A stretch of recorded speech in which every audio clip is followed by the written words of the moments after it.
"Pick it up." I said, "Pick it up, Maid." The man in the black hoodie kicked her canvas bag across the wet concrete of Harborview Park at 6 in the morning, and everything Sadie Monroe owned that mattered spilled out onto the ground. She was 27 years old, and she'd learned a long time ago how to swallow humiliation without changing her face. She'd spent years working 2 jobs and sleeping 5 hours a night, and for the last 3 months she'd lived and worked as the quietest, most loyal maid inside a Long Island mansion so secretive that she'd never once seen her employer's face. The staff only whispered about him, a man so powerful that even his name wasn't spoken out loud. Sadie kept her head down. She followed the rules. She didn't ask questions. All she wanted was to move a small errand on one ordinary morning in one quiet park, and she almost made it. But the stranger in the hoodie wasn't there by accident. He stepped on her bag. He mocked her clothes, her shoes, the tired circles under her eyes. He picked up the one thing in that bag she couldn't afford to lose and dangled it over a trash can, smiling, while 3 men in dark suits watched from the tree line and did nothing. She said, "Please." He laughed. She backed away. He followed. Then he grabbed her wrist and crushed the envelope in her hand, the one she'd spent 4 years filling, and something behind Sadie's eyes went very, very quiet.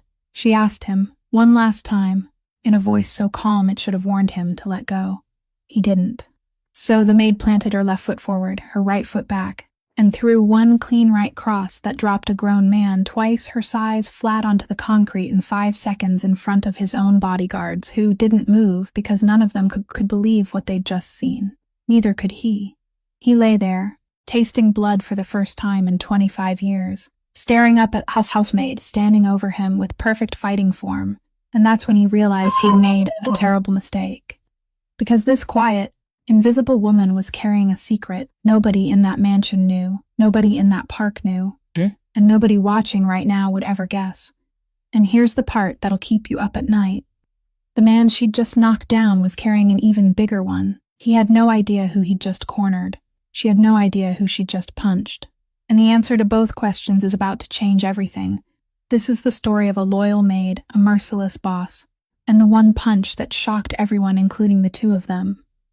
But before we get there, if stories about ordinary people who refuse to be broken speak to you, hit that like button right now.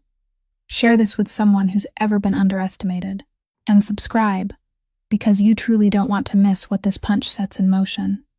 Now, let's go back to 3 months earlier, to the day Sadie Monroe first walked through the iron gates of that mansion, the day this whole story quietly began.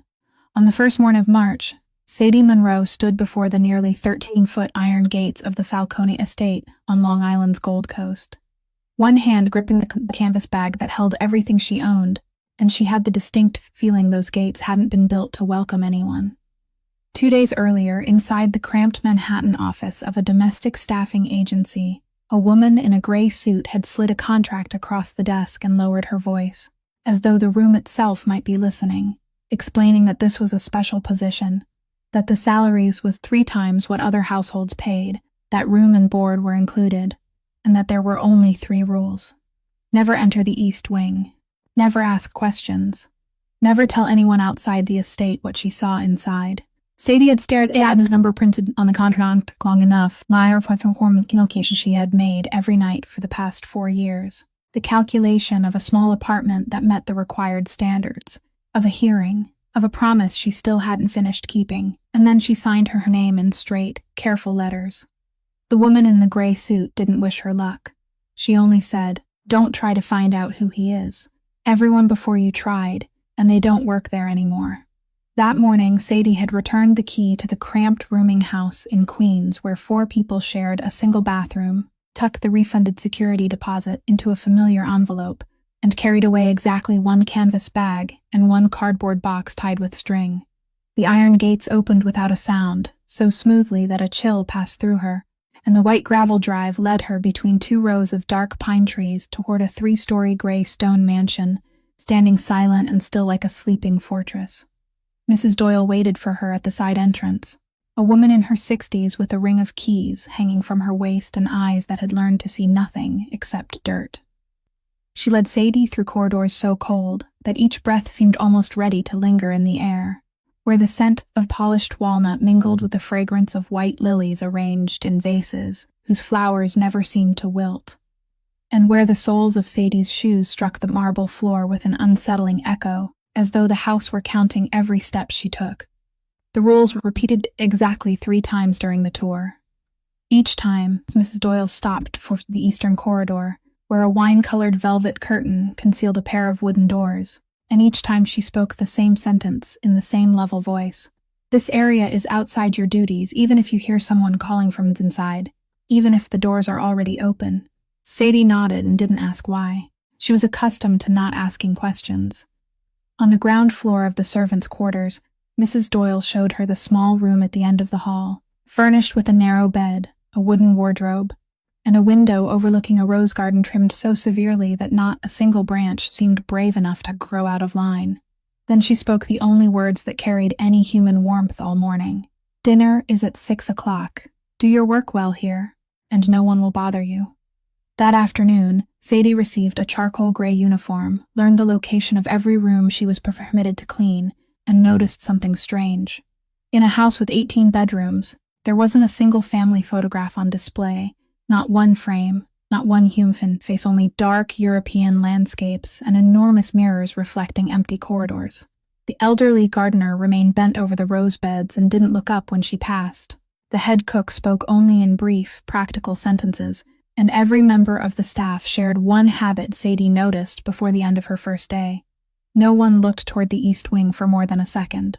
That first night, inside the little room scented with industrial laundry soap, she opened the cardboard box tied with string and carefully arranged what remained of a family.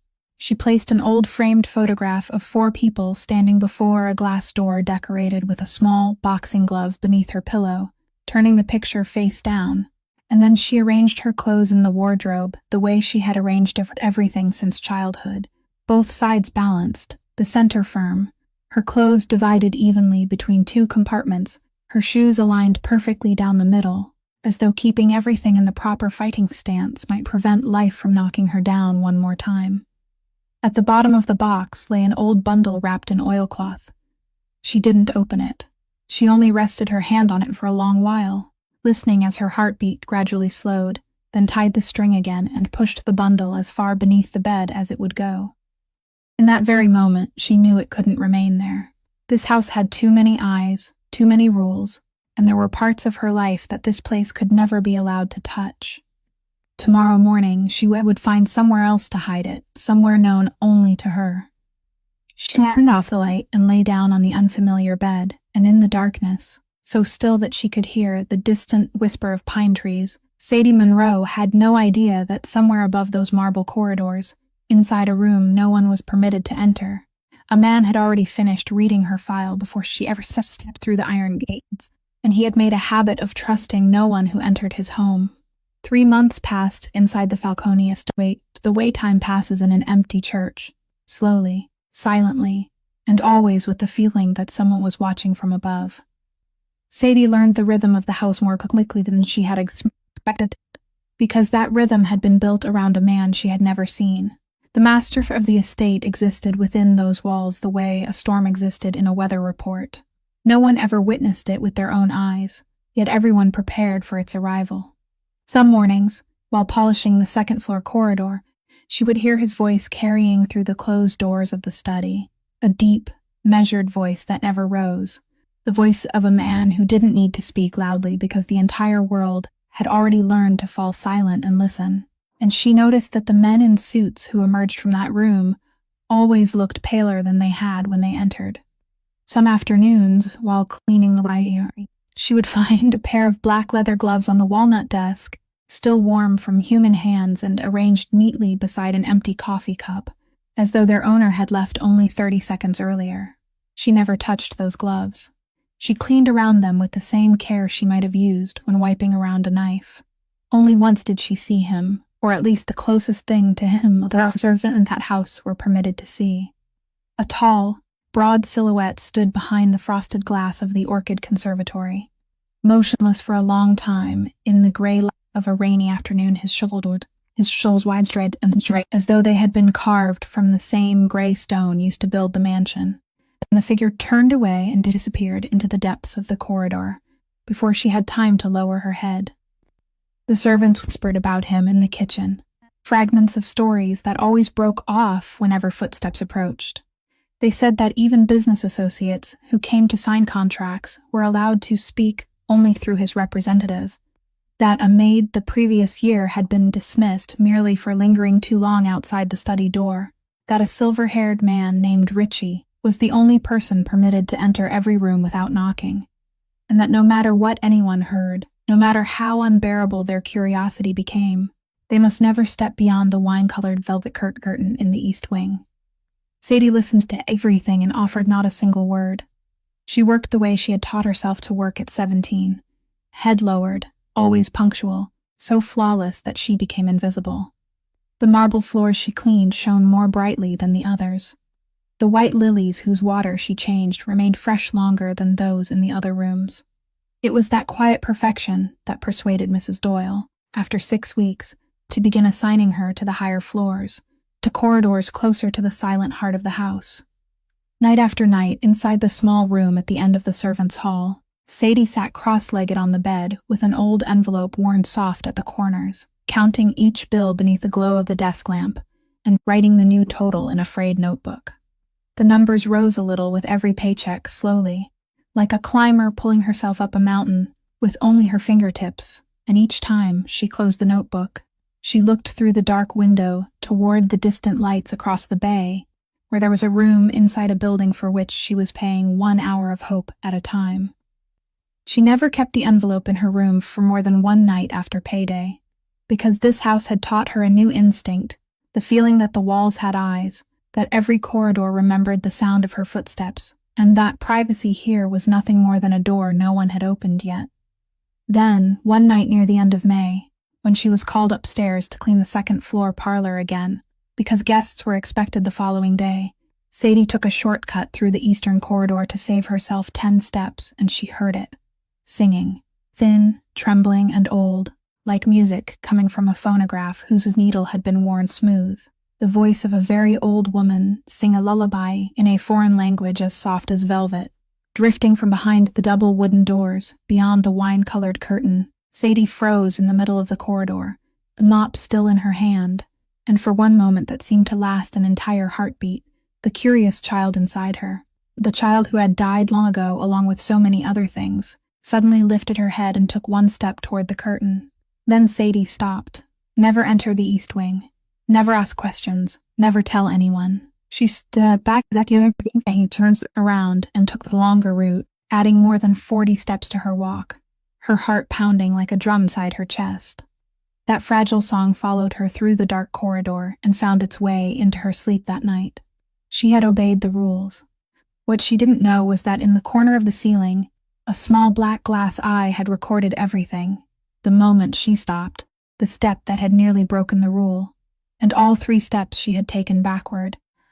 Nor did she know that a few days later, a man would sit in darkness and watch that recording again and again, not to find evidence of her failure, but to search for the answer to a question that had only just begun to take shape in his mind. Sadie Monroe's only secret fit neatly into 2 mornings each week, Tuesday and Saturday, when the entire estate still lay submerged in the gray sleep of the wealthy. She woke before her alarm, changed into ordinary clothes, walked 2 miles to the station, and caught the 5:40 bus to Queens, sitting in the last row, as she watched the sky slowly turn from black to violet and then to ash, before stepping off at the corner leading into Harborview Park whilst the streetlights were still burning. There, beneath an old oak tree beside a cracked basketball court, stood a stone bench she thought of as home more than any place where she had ever slept, because twice a week, according to the schedule for outdoor activities, the pale blue van from Rosewell Children's Home would pull up on the far side of the lawn, and a thin 11-year-old boy with unruly brown hair would leap out before all the other children and run through the morning mist toward her, his hands already raised and signing from nearly 65 feet away. Finn hadn't heard the sound of his own footsteps since the day he was born. His world was an absolutely silent film, but Sadie had never once thought of her brother as quiet, because Finn's hands spoke faster, louder, and more noisily than those of any child she had ever known. She bent down and reached beneath the stone bench, behind a low bush, pulling out the familiar oilcloth bundle tied with string. the one she had removed from the estate during her first week there. Inside was a pair of old boxing gloves, faded almost colorless, and several rolls of fraying hand wraps, the last surviving pieces of a place that no longer existed, and their training began the way it had begun for the past 4 years. She stood in front of him, planted her left foot slightly forward and her right foot behind, raised both closed fists to her chin, then lowered the gloves and signed the movements that had become a ritual between brother and sister. Both palms pressed firmly downward through the air as though planting a tree. Plant your feet. Then both fists rose to guard either side of the face. Hands protect the face. Then her left palm rested over her chest where her heart beat, while her right hand curved above it like a small roof. Protect what matters. Finn nodded solemnly like a true fighter and repeated each motion. And in the first light of morning, brother and sister threw silent punches into the empty air, accompanied only by their pale breath and the rustle of oak leaves overhead. There were moments when Finn turned his hips and delivered a still clumsy straight punch that Sadie saw another figure in the way he stood, and her chest tightened the way it had continued to tighten for 10 years. When their mother died after a long illness, Finn was still an infant and Sadie was 16. Their family had been reduced to 3 people in a small gym in Red Hook with a glass door bearing the image of a boxing glove, where their father taught children from the Harbor District how to stand upright in a world that wanted nothing more than to knock them down. Then, on a winter night when she was 17, fire took everything in less than an hour: the gym, the photographs hanging on its walls, and the man who had gone back in CSI to make certain no one was still trapped. In the hospital corridor on that final night, her father's burned hand had closed around her wrist, and he hadn't spoken about the fire or about hatred.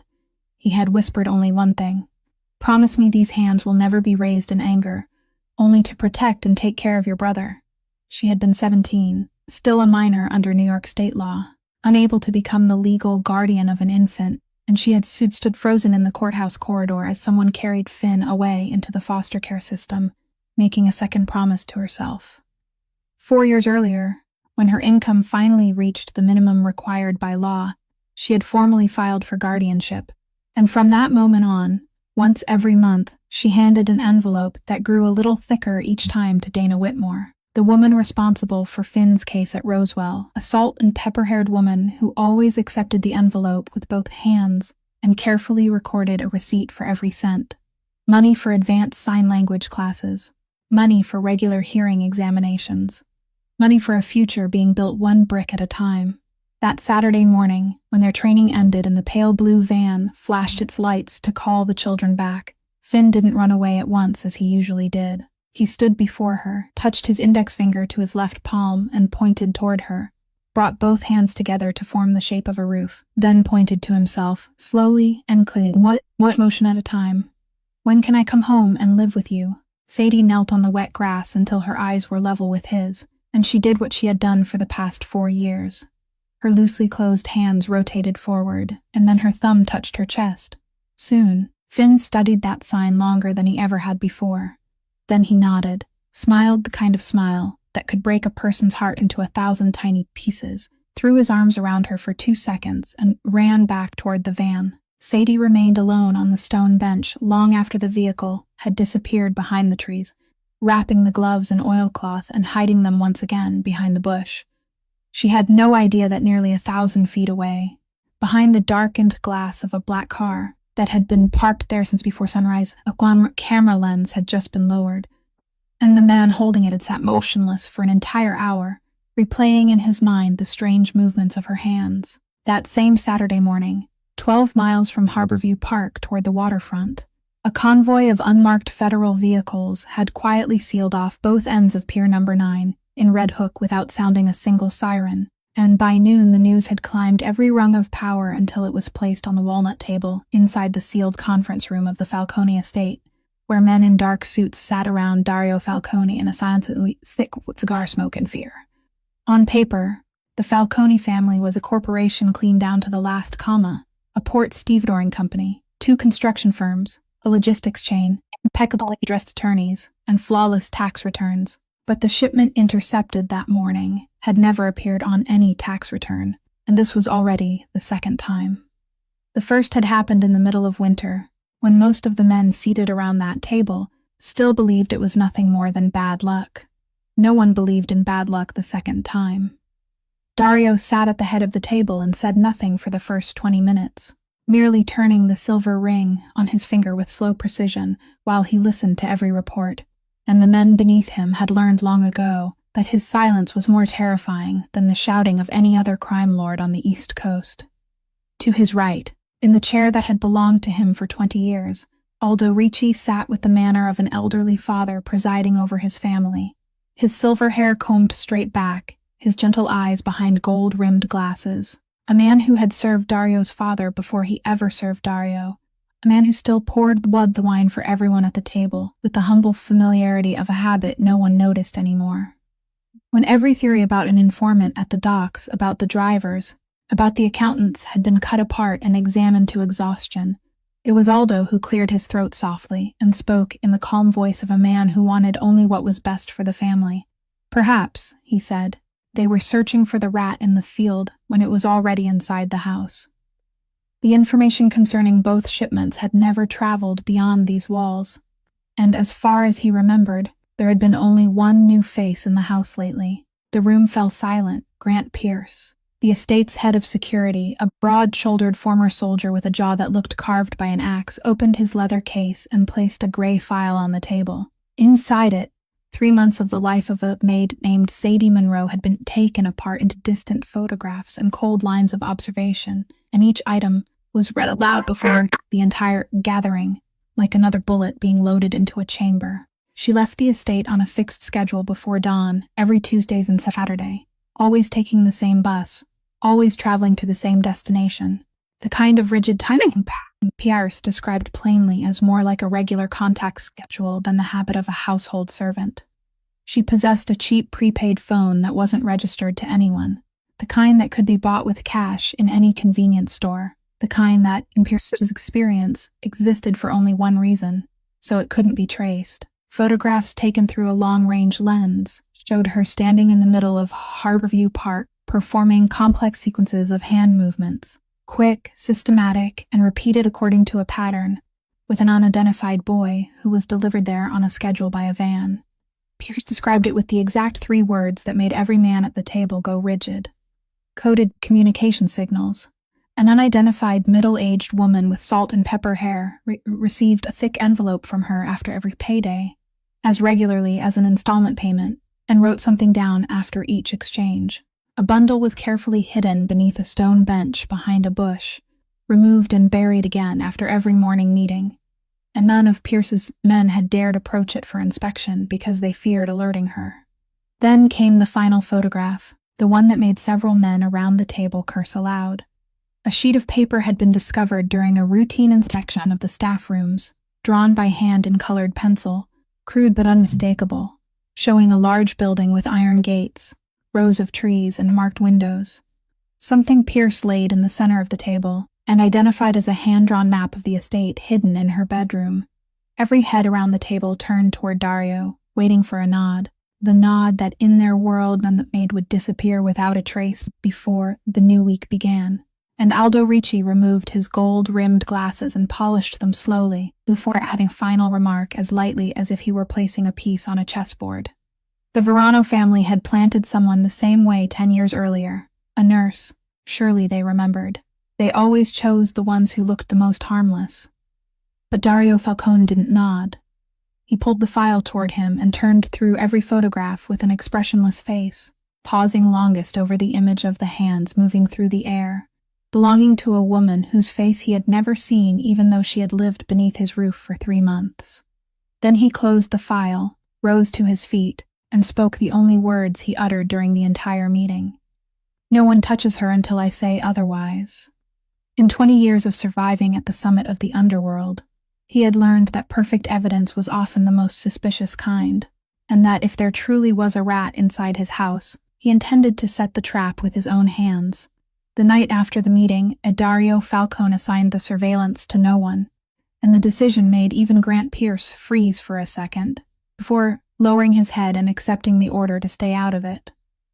During the 20 years, he had spent climbing from the bottom to the summit of the East Coast underworld, Dario had buried enough people who had once told him, "Trust me," to understand that trust was the one luxury he could never afford to buy. He didn't trust the drivers, didn't trust the attorneys earning million-dollar salaries, didn't even trust the security team he had personally selected, because if the rat truly was inside the house, then every report placed on his desk might already have passed through the rat's hands, and a man in his position could rely on only two things: his own eyes and the instinct that had kept him alive through all those years. So, before dawn the following Saturday, the black car with dark-tinted windows was already parked at the edge of Harborview Park, and the man sitting behind the wheel with a camera fitted with a long-range lens wasn't a security officer at all, but the most powerful man on Long Island, dressed in an unmarked gray coat and personally recording every movement made by the maid who worked in his home. He watched her step off the bus while the sky was still violet, watched her retrieve the oilcloth bundle from behind the bush beneath the stone bench exactly as the file had described, watched the pale blue van release the children onto the lawn, and the brown-haired boy run toward her. And then he raised the lens and witnessed with his own eyes what Pierce had called coded communication signals. The sequences of hand movements were fast, precise, structured, and repetitive. Both hands pressed downward through the air, both fists rose beside the face. One hand rested over the chest, and Dario had to admit in silence that it truly resembled some form of code, more than any children's game he had ever seen. He watched the envelope being handed to the salt and pepper-haired woman with both hands, watched the woman record something in a notebook, watched the oilcloth bundle being hidden in the same place again before Sadie left, and throughout the 4 hours he sat motionless inside the car, Dario Falcone kept turning over one detail in his mind that didn't fit, though he couldn't find a name for it. He had seen enough traitors to know their movements by heart. There was always a moment when they glanced over their shoulders, always a hurried rhythm, and someone who knew they were doing something that must remain hidden. But this woman moved as though she had nothing to concealing and everything at the same time, and it was that contradiction that brought him back alone for another Tuesday morning. This time, the park was deserted, with no pale blue van in sight. She came by herself, sat on the stone bench, checked the bundle underneath it, then remained there for another 10 minutes, staring toward the empty basketball court, as though waiting for something that never came, before finally leaving. That night, after returning to the estate, Dario sat alone in his study with 3 months of Sadie Monroe's life spread across the desk before him, and he was forced to confront the barest truth of the position he occupied. At the top of this world, there was no one to ask, no one with whom to deliberate, no shoulder safe enough to carry even 1% of a suspicion. His father was dead. The men he had once called brothers were either dead, imprisoned, or every bit as suspicious as the rat he was hunting. True crime lord didn't hire other men to answer questions that decided who lived and who died. He had to turn the card over with his own hand. The plan took shape in his mind with the clean, cold precision of every plan that had carried him to power. He wouldn't interrogate her, because interrogation produced only answers that had already been rehearsed. Instead, he would create a situation for which no one could have prepared a script: an aggressive stranger in an empty park, pressure increasing 1 degree at a time, humiliation, provocation, then a hand reaching for the most precious thing inside that canvas bag, because a person could perform almost anything except instinct. A trained operative would reveal her profession in the fraction of a second when she was cornered, or she would abandon her belongings and escape with the cold discipline taught in every manual. An ordinary liar would collapse and beg. He chose Tuesday because the file showed that on the final Tuesday of each month, the boy attended classes at Rosewell and didn't come to the park. She would arrive alone. No child would have to witness what was about to happen. There would be only Sadie, Dario, and 3 bodyguards positioned far enough away to observe, yet close enough to keep anything from passing beyond their control. By the time every move had been arranged, it was well past midnight, and as he had done on every sleepless night for the past 20 years, Dario went down to the basement gym that no one else was permitted to use. He removed his shirt and stood before the heavy punching bag suspended in the center of the room, and while his mind continued to run through every detail of the trap awaiting her the next morning, his hands automatically performed the ritual they had carried out in darkness for all those years. a ritual he had never once stopped to question. White cloth wraps circled twice around each wrist, crossed out 3 times over the knuckles, then tightened through every space between his fingers, as natural as breathing, as ancient as a prayer learned in another life. Then he struck the bag until his shoulders burned and sweat covered his eyes, never knowing that only a few hours later, inside a dew-soaked park in Queens, his perfect trap would close around him in a way that even 20 years of survival instinct couldn't have foreseen. 10 minutes before everything fell apart, Dario Falcone stood in the shadow of his black hoodie, watching Sadie Monroe step off the bus. He approached her, fully expecting either the cold, calculated evasion of a professional agent or the terrified breakdown of an ordinary civilian. Instead, as he pushed her limits and provoked her under the gray morning sun sky, he was met with a quiet, unbreakable dignity. Her back remained straight, her gaze lowered, and her feet stood automatically into a strangely balanced protective stance. There was no frantic searching for exits, no signs of espionage, only a silent endurance that made Dario feel a sudden, disturbing wave of guilt for the trap he was springing. But when his hand clamped around the worn envelope containing her life's hope, the shift was instantaneous. Within a fraction of a second, the quiet maid vanished, her left foot planted forward, her right foot anchored, and her hips rotated with terrifying precision to deliver a right cross that sent Dario crashing flat onto the wet concrete. Lying there with the metallic taste of blood in his mouth, his mind, ringing with shock, immediately analyzed the blow. The weight transition, the snap of the shoulder, the perfect rotation of the knuckles, this was a flawless, highly disciplined boxing technique, not a lucky swing. Yet his survival instinct whispered a deeper truth. No spy would blow their cover and strike an elite boss just to protect an envelope. He saw the raw, defensive stillness in her eyes. It wasn't espionage, it was love. Seeing his bodyguards ready to draw their weapons from the tree line, Dario slowly raised his hand and swept it sideways, ordering them to stand down. He pushed himself up, brushed the damp dirt from his coat, looked at the maid through his rapidly swelling eye, and walked away in silence, realizing his perfect trap had just shattered his own assumptions. Alone in the middle of the park, Sadie collapsed beside the canvas bag and clutched it to her chest, with both arms trembling violently. Not because she feared the man who had disappeared behind the trees, with 3 suited figures, but because of what had shattered inside her. Her right hand still burned across the knuckles, and 10 years of restraint, 10 years of taking the longer road to avoid every confrontation, 10 years of guarding a promise made beside a hospital bed, as though it were the last relic she possessed. All of it had dissolved in exactly 5 seconds. She sat there smoothing the crushed envelope with fingers that wouldn't stop shaking, tucked it into the innermost lining of the bag, and thought the things a woman like her was forced to think. That the man could call the police. That an assault report could spread across her guardianship file like oil on white cloth. That 4 years spent waiting outside the door of justice might collapse because of a single punch. She remained in the morning mist for a long time, waiting for police sirens that never came, then boarded the bus back to Long Island with only one belief left to hold on to, that even if she lost everything, the violent stranger had been nothing more than a man she would never have to see again. She walked through the iron gates of the Falcone estate without knowing that upstairs inside a room she had never been permitted to enter, a man stood before a mirror, touched one finger to the darkening bruise along his jaw, and thought about her.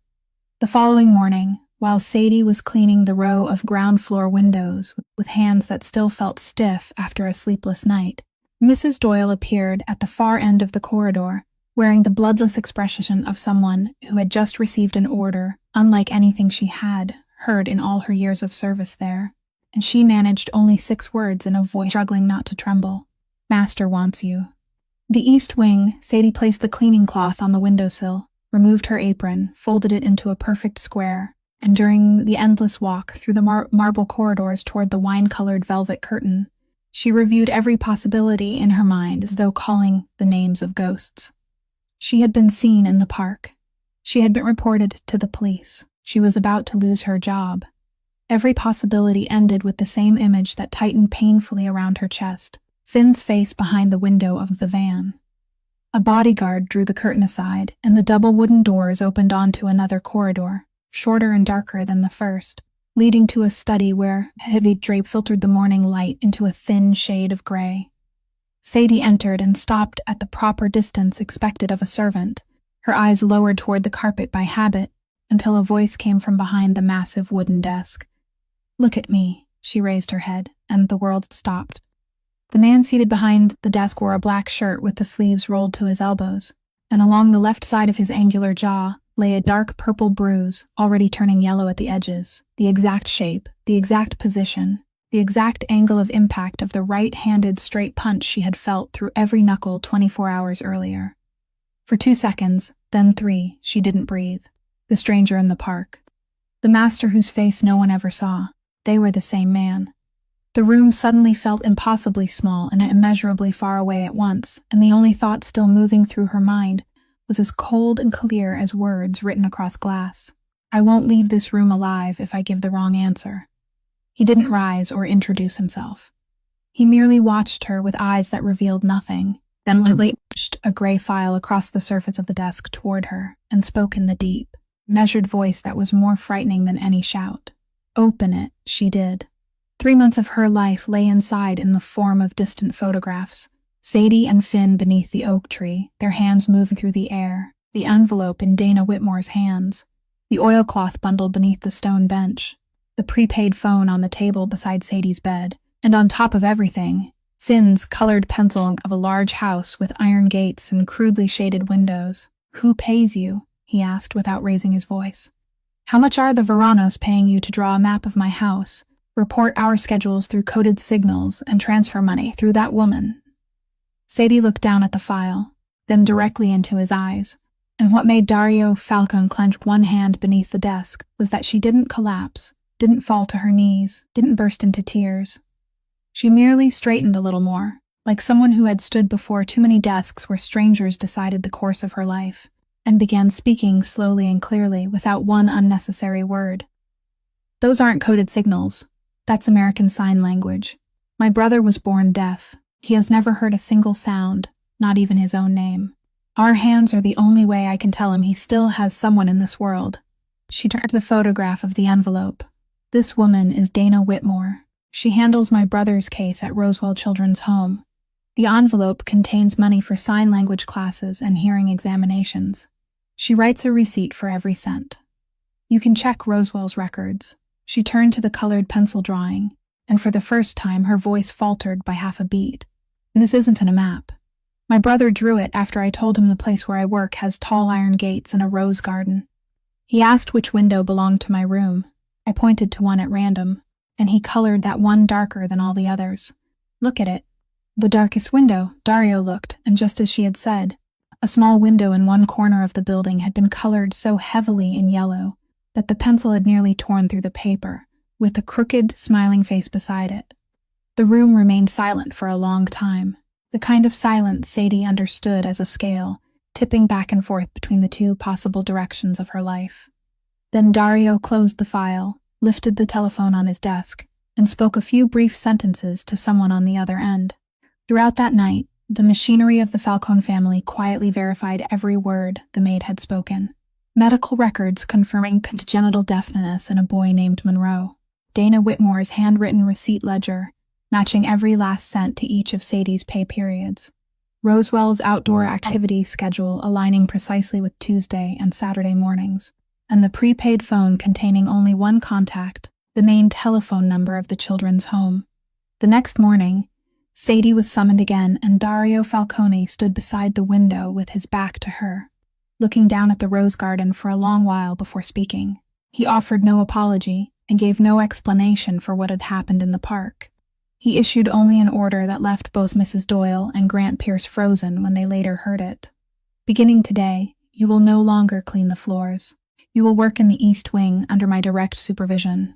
She lowered her head and had nearly reached the door when his voice followed her, with one sentence calm and impossible to read. "Whatever you see beyond this door, you take it to your grave." The wooden door at the end of the East Wing corridor opened slightly before her, and from somewhere inside came the faint sound of a lullaby in a foreign language, soft as velvet and thin as a thread of smoke, the same song she had heard one night in May, except this time, she was permitted to step inside, The wooden door closed behind Sadie, and the first thing she noticed was that the east wing looked nothing like any other part of the estate. There was no cold marble, no enormous mirrors, and no dark paintings. Thick cream-colored wool carpeting covered the floors. The walls were papered in old-fashioned patterns from the 1960s. Warm golden lamps replaced the harsh white lights, and on the mantel stood something not found in a single one of the mansion's other 18 rooms: family photographs. Some were black and white, others yellowed with age, and they showed a beautiful dark-haired woman standing in front of a small bakery with a child in her arms. In the center of the room, flooded with morning light, a tiny elderly woman with white hair as fine as silk, neatly woven into a braid, sat in an armchair facing the window overlooking the rose garden, rocking gently to the melody she was singing to herself.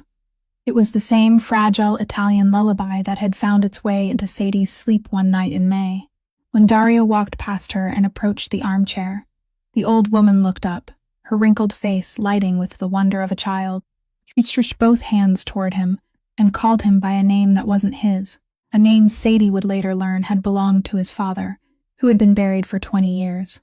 The most powerful man on Long Island lowered himself onto one knee on the carpet, took those age-spotted hands in his own, and answered, "Yes, I'm here," in a voice no one in the East Coast underworld had ever heard.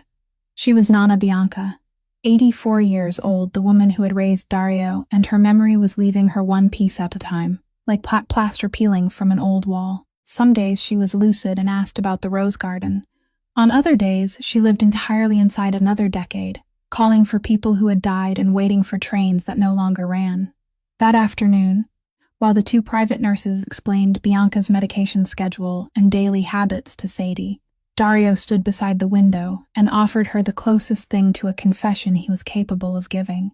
He didn't look at her, and his voice remained as flat as though he were reading a clause from a contract. "In my world, anything that can be seen can be used as a hostage. No one can abduct a person they don't know exists. So, to the rest of humanity, this roof isn't real, and neither is she. Do you understand?" Sadie only nodded, because she understood far more quickly than he imagined. She had lived her entire life by the same principle from the opposite side, hiding what she loved most so the world couldn't reach it. The first weeks the East Wing taught Sadie the rhythm of an illness for which there was no cure. Bianca had gentle mornings when she sat dipping cookies into milk and praising the beautiful sunshine, and there were dark afternoons when the fog inside her mind suddenly thickened. She would look around the familiar room with the eyes of someone abandoned in a strange railway station, demanding to know where she was and where everyone had gone. No matter how gently anyone answered, the words only became more wood thrown onto the fire. The more she heard, the more frightened she grew.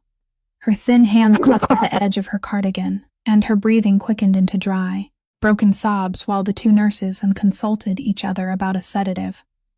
It was during one such afternoon, when the room had filled with the frantic sound of hopeless reassurance, that Sadie did what she had done all her life without needing to think. She knelt before the armchair until her eyes were level with the old woman's, said nothing, placed her left hand over her heart, and then slowly, with movements rounded and gentle as water, allowed her hands to begin speaking.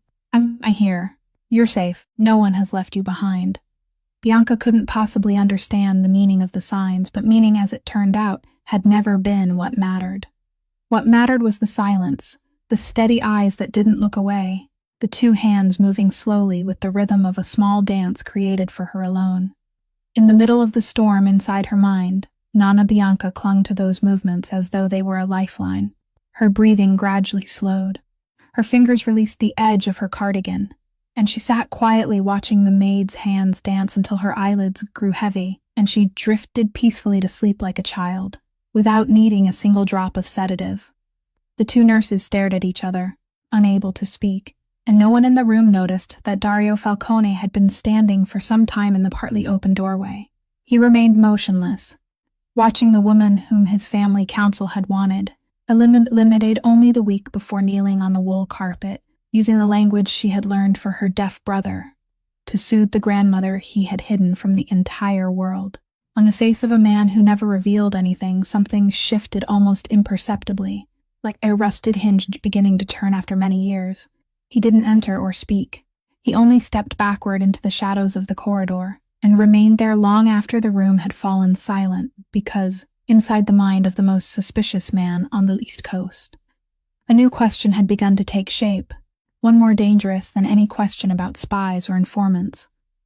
Was he truly keeping this close so he could watch her, or was there another reason, one he still didn't dare to name? Summer crept through the Falcone estate to a new rhythm that no one in the house dared name, beginning with breakfast in the East Wing, where Nana Bianca insisted that the girl with the dancing hands sit and eat beside her, and because no one could refuse Nana, not even the crime lord who ruled the entire East Coast.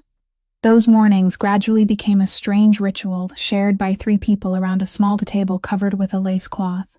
An elderly woman telling stories with no beginning or end from an Italy of 60 years ago, a maid sitting straight-backed and eating quietly, and a man in a black shirt reading the financial pages while turning them far more slowly than his true reading speed required.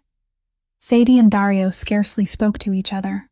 Their exchanges were confined to instructions about medication schedules and reports on Nana's sleep. But silence between two people had a temperature of its own, and Sadie could feel that temperature changing seasons slowly and dangerously through the smallest things. One morning, someone had instructed the kitchen to prepare her coffee exactly the way she drank it. The chair she used was replaced with one whose armrests were softer.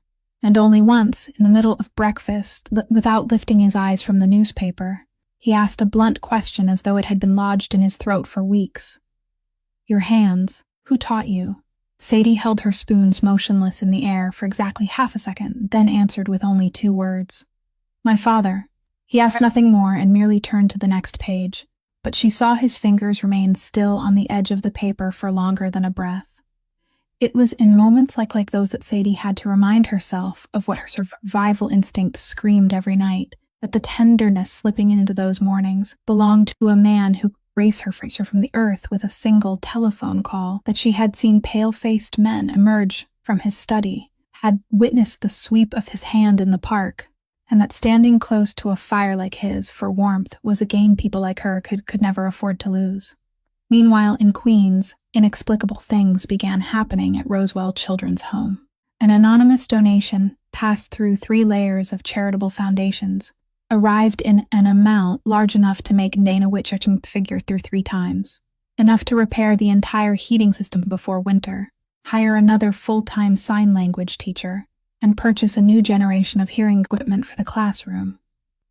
Dana told Sadie about it during that month's envelope delivery. Sadie stood silent for a long while with a vague suspicion she didn't dare allow to take shape, because some coincidences arrived too perfectly to remain coincidences.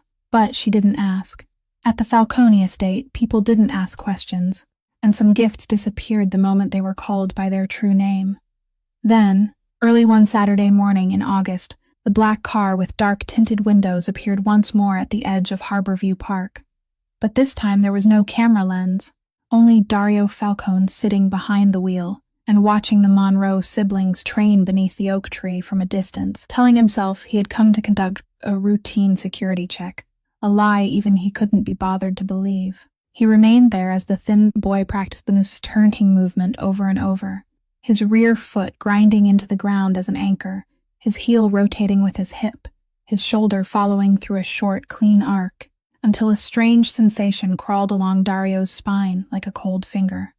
The movement was familiar in an unsettling way, not familiar as something he might have once watched on television, but familiar from within, familiar in the muscles themselves, as though his own body had performed that movement thousands of times beneath the patient correction of a hand resting on his shoulder.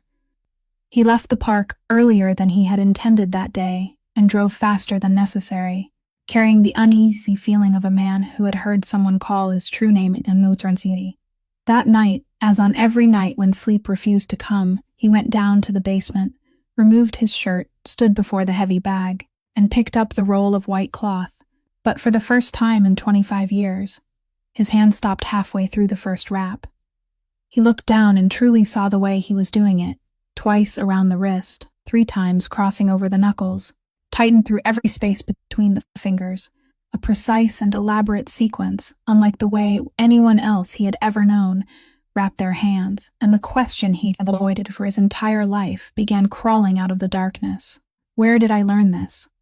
He stood motionless in the gym and followed his memory backward, as though tracing a rope through a lightless cellar, past the years of ruling, past the years of apprenticeship beneath the Falcone family, past the gates of the Juvenile Detention Center when he was 13, and there the rope vanished behind a door he had slammed shut with his own hands 25 years earlier, a door that imprisoned the hungry boy from the streets of Red Hook along with everything that had ever belonged to him.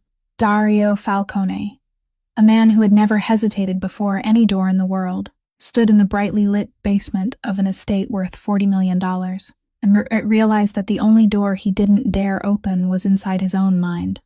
He finished wrapping his hands, struck the heavy bag until the skin split across his knuckles, and never knew that the answer to the question haunting him that night, sleeping inside the background file of Weather Woman in the East Wing, waiting for an old soldier to uncover it on the very night when everything would come crashing down.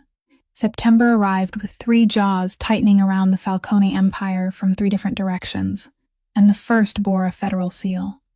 On a Monday morning, a subpoena was delivered to the family attorney's office, and by Wednesday afternoon, Dario Falcone was seated inside a windowless glass room in the FBI's Manhattan field office, facing a neatly groomed man with salt and pepper hair and the patient eyes of a fisherman, Special Agent Merrick of the Organized Crime Task Force, a man who had followed the Falcone family's trail for 7 straight years, without once managing to touch the edge of its coat.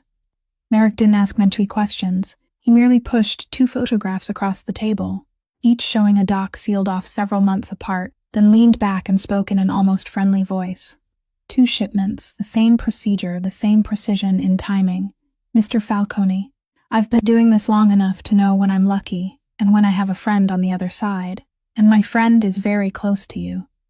Dario's attorney ended the meeting after exactly 40 minutes, precisely as protocol required, without offering a single answer. But throughout the drive back to Long Island, Dario sat motionless in the rear seat, because the most frightening thing in that glass room hadn't been the threat. It was the fact that Merrick was right. The information about those 2 shipments had never existed on paper, had never traveled through a telephone. It had existed only in the air of a wood-paneled room and inside the minds of a handful of men whom Dario had once been willing to swear would die for the family. The second jaw closed from south of the harbor, where the Verano family, lifelong rivals who smelled blood faster than sharks, began making brazen tests of strength. Trucks belonging to the Falcone Stevedoring Company were stopped for inspection by unfamiliar officials who appeared at suspiciously perfect moments. 2 longtime contractors abruptly canceled their agreements and transferred their business to a southern competitor. By the middle of the month, Old Man Veron sent a messenger directly to propose something no one would have dared whisper 10 years earlier, a redistribution of dock territory, accompanied by a verbal message repeated, word for word in the wood-paneled conference room, turning the air as thick as oil. Tell Falcone that a leaking ship could be shoaled before it sinks. The third jaw, the most painful of all, tightened from within. The family council began splitting along fractures no one could conceal. The leaders of the business branches demanded an immediate strike against Verano to preserve their reputation, while the attorneys and accountants begged them to remain still, because the FBI was waiting for precisely one mistake. Meetings stretched beyond midnight and ended with doors being slammed harder than necessary. Private telephone calls multiplied among council members like mushrooms after rain. Amid every widening crack, only one man remained as calm as the surface of a deep well. Aldo Ricci sat in the advisor's chair, pouring wine for the entire table, speaking the wise words of reconciliation expected from an elder, patting the shoulders of the angry men and soothing the frightened ones. More than once, in the sorrowful voice of an aging father consumed by concern, he reminded the council how unfortunate and incomprehensible it was that the greatest suspicion with the household was still being personally protected by the boss in the East Wing, rather than dealt with according to customary practice. It wasn't an accusation. It was merely another gentle watering of the seed of doubt already planted in the minds of more than a dozen frightened men. There was one thing keeping Aldo Ricci awake at night in a way no one around that wooden table could have imagined. The maid, that expendable pawn, should have disappeared during the summer. Every move had been calculated to make her vanish, the flawless file, the photographs that seemed to speak for themselves, the story that the Verano family had planted her. Instead of being swept from the board, the pawn had been moved deeper into the castle, behind the velvet curtain where the boss's greatest secret was kept. A pawn left too long on the wrong square would eventually lead someone to notice the hand that had placed it there in the first place. And so, inside the old advisor's mind, a new calculation began to run, cold and desperate in equal measure. Suspicion could be argued against, but evidence couldn't, and if the old suspicions hadn't been enough to kill that pawn, then he would manufacture the kind of evidence even the most distrustful boss on the East Coast closed his eyes to, evidence that would force Dario himself to finish the task. One evening near the end of September, Aldo Ricci's car stopped at a red light along the Bay Road. A second telephone no one knew existed vibrated inside the door compartment. He looked at the screen, raised it to his ear, listened for more than 10 seconds without speaking, and before the light turned green, answered with a single sentence in the voice of a man repaying a debt worth more than someone else's life. "I'll deliver everything this week." Then he ended the call, lowered the window, and threw the telephone into the black waters of Long Island Sound, where it sank without a sound, exactly as the life of the Maid in the East Wing would be dragged under less than a week later. The trap closed on a Thursday night in early October, at a riverside warehouse in Brooklyn, where Dario Falcone was scheduled to attend a meeting whose nature required the location and time to be decided only 6 hours beforehand, and to exist in the minds of exactly 4 people: Dario, Grant Pierce, the warehouse manager, and Aldo Ricci. The 2-vehicle convoy left the estate at 10 o'clock that night, and when they were only 3 blocks from the meeting place, Dario's 20 years of instinct saved him once again. He noticed that the street was too dark, because 2 consecutive streetlights had both gone out, noticed that the electrical repair van parked at the corner had tires that looked far too new, and ordered the drivers to turn around exactly 40 seconds before Pierce's radio erupted with frantic transmissions. Headlights flooded the entire warehouse district behind them. Dozens of figures wearing jackets marked with 3 golden letters poured from the blind corners, and the raid unfolded with minute-by-minute indecision around a meeting that should have been taking place. Dario's car slipped through the side streets with its lights extinguished and without a sound, and, in the darkness of the rear seat, he didn't speak once during the entire drive home, because this time it hadn't been a shipment. This time, they had nearly taken him. The family's counterintelligence machinery began grinding through the night immediately afterward. Specialists were summoned before dawn to sweep every vehicle, every room, and every device, and by noon the following day, they found it. A strange tracking signal was broadcasting intermittently from somewhere inside the estate, faint and expertly concealed, but real. The needle on the detector led the entire group through the house, across the halls, past the kitchen, and into the corridor of the staff quarters, where it stopped before the final door in the row, the door to the small room with a window overlooking the rose garden. Grant Pierce personally searched Sadie Monroe's room in the presence of 2 council members, and what they pulled out and placed on the white sheet of the narrow bed left even the Mzgu's Hardnanen holding their breath. Behind the back panel of the wardrobe was a voice-activated recorder, no thicker than 2 coins stacked together, specialized federal-grade equipment that Pierce, a former soldier, had to examine twice before he could identify the model. Beneath the mattress lay an envelope of photographs showing the boss's travel schedule, the times his car left the gates, the times it returned, and his familiar routes. Inside a shoebox at the bottom of the wardrobe, arranged in neat bundles secured with rubber bands, were $15,000 in cash, all old $100 bills with non-consecutive serial numbers, more than the total wages the maid had earned during all 7 months of her employment. The news raced through the Falcone empire faster than fire through gasoline, and the emergency council gathering that night was no longer a meeting. It was a trial that required no defendant. Fists crashed against the walnut table. Voices shouted that she had been beside Nana, dear God, that she had eaten breakfast within arm's reach of the boss for 3 months, that the law of their world prescribed only one punishment for an informant, and that every second of delay was an insult to the blood and bones of those who had built the family. The reckless faction and the cautious faction of the previous month now merged into a single body demanding blood. Amid the fury, Aldo Rikiki turned silent for a long time before finally speaking, slowly and painfully, like a grandfather forced to reveal the truth about a wayward child. I'm old, and I pray I'm wrong, but numbers don't know how to lie, gentlemen. And our boss, forgive me for saying this, allowed his heart to place her where reason never would have permitted. Every gaze around the table turned toward its head, where Dario Falcone sat motionless before the evidence lined across the wood, the recorder, the envelope of photographs, the bundles of money. He hadn't spoken for 2 hours. His face revealed nothing as always, but inside his skull there was no emptiness, only a storm devouring itself. Because every piece of evidence on the table was a real blade, impossible to deny, impossible to bend. The device was real. The photographs were real. The money was real. They had been found in her room, behind her wardrobe, beneath her mattress. Yet layered over all those truths were other images no less real. 2 hands moving slowly in the afternoon light to lull an old woman to sleep. The 2 words, like a fire falling between them at breakfast, the balanced stance of someone's life had struck too many times.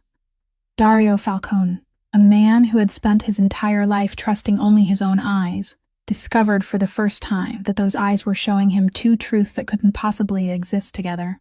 He rose amid the cries for blood, picked up the recorder as thin as 2 stacked coins, and studied it beneath the chandelier for a long time before speaking in a voice so low that the entire room had to hold its breath to hear him. No one touches her tonight. Tomorrow morning, I'll question her myself, and I'll make the decision myself. Then he left the conference room, abandoning behind him a boiling counsel and an elderly advisor, who slowly polished his gold-rimmed glasses, carefully concealing inside his chest the quiet beat of relief belonging to a man who had just watched his prey step fully into the center of the noose. Before dawn on Friday, before the estate had begun to stir, 2 bodyguards knocked on Sadie's door and escorted her out through the rear entrance.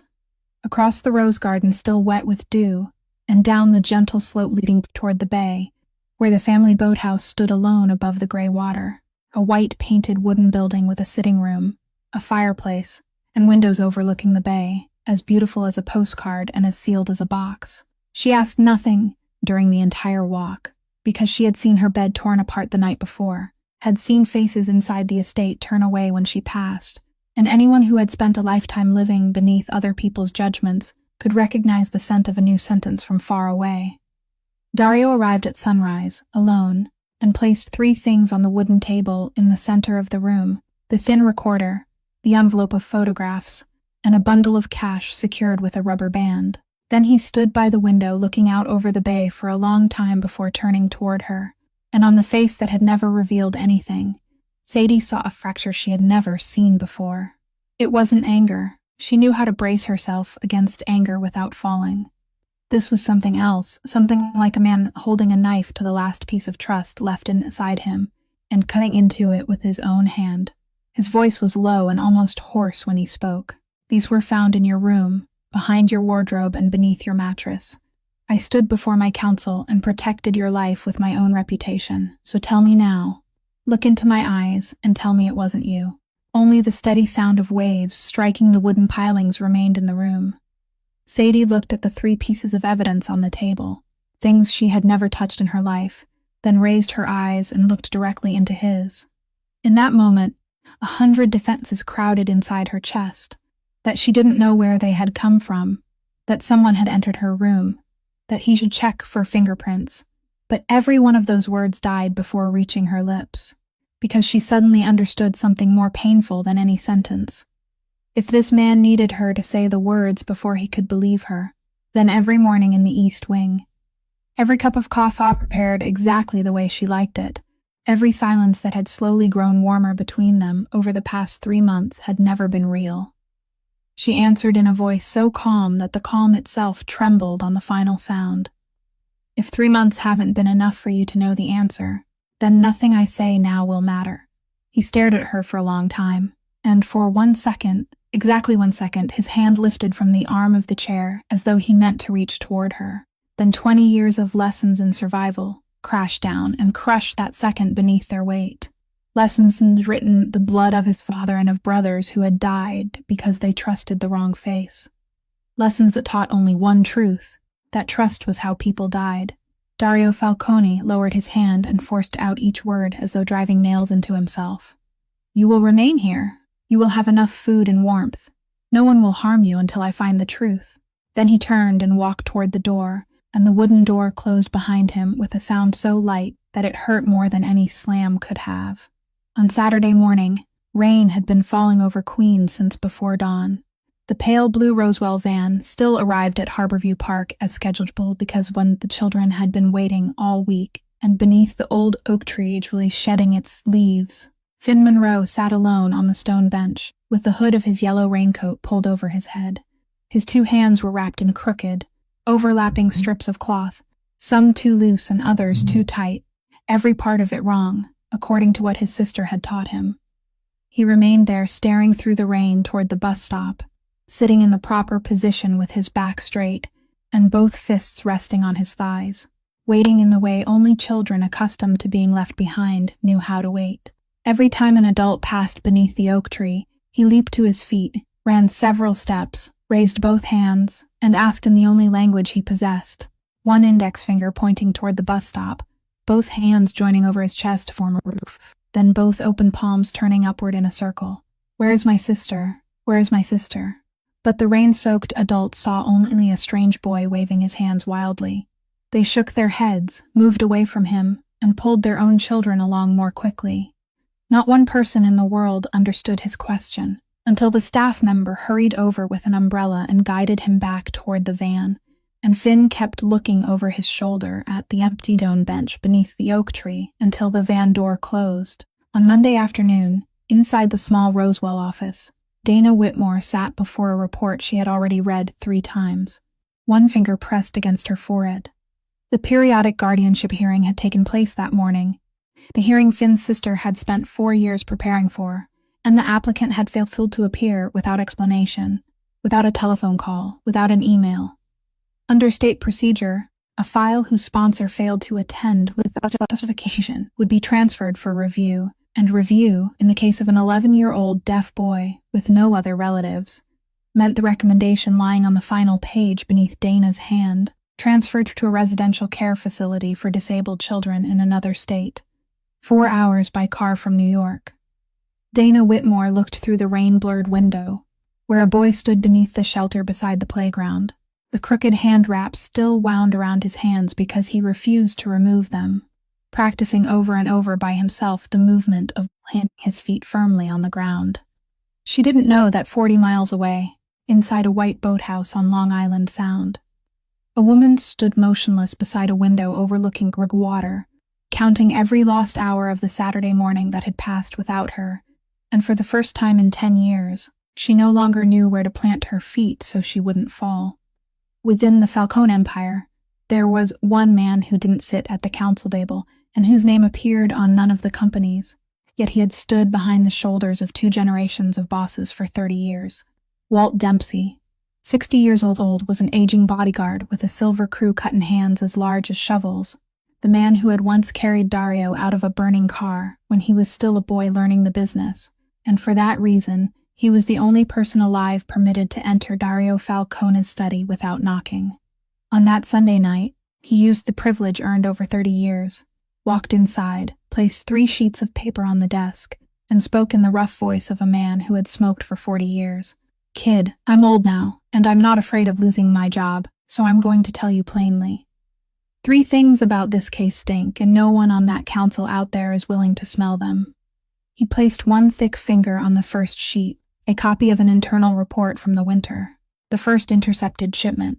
The date is here. The customs declaration time is here. And this," he said, placing the second document beside it, "is the girl's employment contract with the staffing agency. It was signed exactly 6 weeks later. 6 weeks, kid." The rat had already been chewing through the wires inside this house for 6 weeks before that girl ever stepped through the gates. Yet everyone around that table sat nodding while they were told that all our troubles began the day she arrived. His finger moved to the 3rd sheet, a printed specification report for the recorder Pierce had found behind the wardrobe. "I asked my nephew in the military to look this up. Federal-grade specialized equipment, not sold in stores, not sold online. It costs half a year of that girl's wages, and you need the right connections even to get one. Where would a maid who sends every cent she has to her brother find those connections? Where would she find the money? And if she truly were an operative with access to that kind of gold, why would she hide $15,000 in payment beneath the exact mattress she sleeps on? Only someone who wants money to be found hides it that way. Then Walt Dempsey lowered himself into the chair opposite the desk, slowly, as though the third point were too heavy to speak while standing. And there's this. The warehouse night. The location was decided 6 hours beforehand. I stood beside you throughout those 6 hours. Tell me, how many heads held that address? Dario, who hadn't slept in 3 nights, answered in the voice of a machine dismantling itself. 4. Pierce, the warehouse manager, and... He stopped, and Walt didn't force him to finish the 4th name. He simply continued. And the girl? Ever since you moved her into the East Wing, she hasn't gone anywhere without an escort. Her prepaid phone has been locked in Pierce's safe since July. How did she learn about that warehouse? Carrier pigeon, maybe? Kid, the evidence in her room is real, but real doesn't mean it belonged to her. Someone paid to make the truth look that way. Dario Falcone didn't sleep that night. He sat alone in the basement security room before a wall of monitors, replaying the archived footage from the East Wing again and again, until he stopped for a long time on a recording from an afternoon in August. It was a silent frame of a room flooded with sunlight. His white-haired grandmother was shrinking into herself in the middle of a panic attack, the 2 nurses helpless, and then the maid knelt before the armchair, placed one hand over her heart, and began letting her hands dance slowly through the air. He watched the footage once, twice, 10 times. He watched the way his grandmother fixed her eyes on those fingers, like a drowning person clutching a piece of wood. He watched the way Sadie never glanced toward the camera, not even once. She wasn't performing for anyone because she didn't know anyone was watching.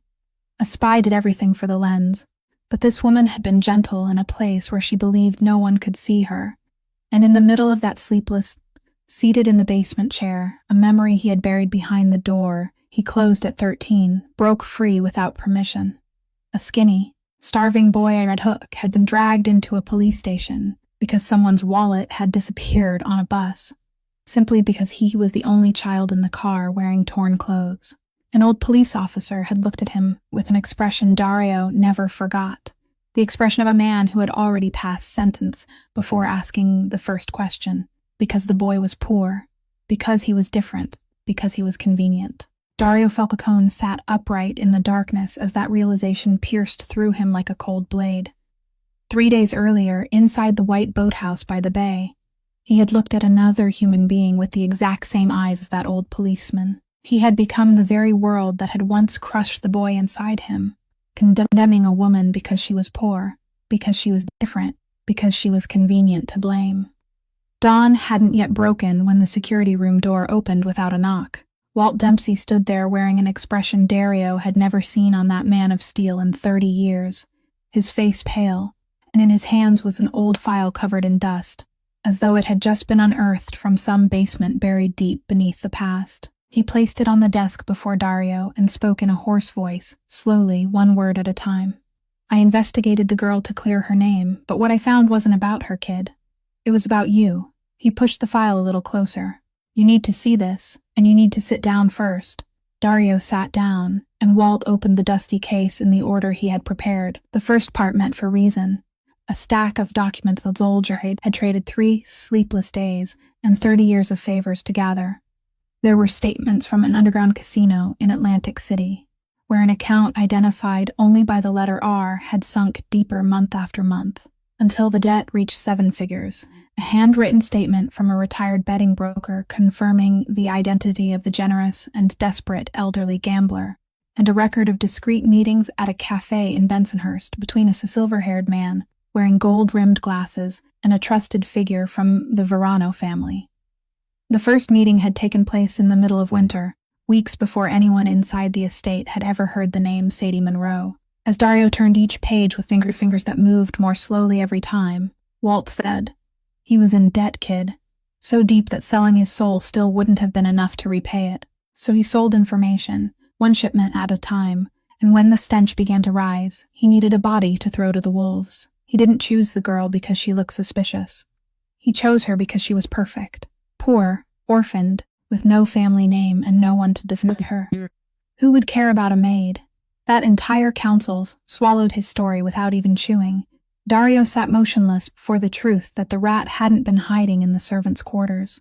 The rat had sat at his father's right hand and at his own for 20 years, pouring wine for the whole table with the same hand that had signed away the family. But Walt didn't allow his fury time to ignite. He placed one shovel-sized hand on the stack of papers and said, "Wait, that part comes later. I didn't tell you to sit down because of that." Then he removed the second section from the bottom of the case.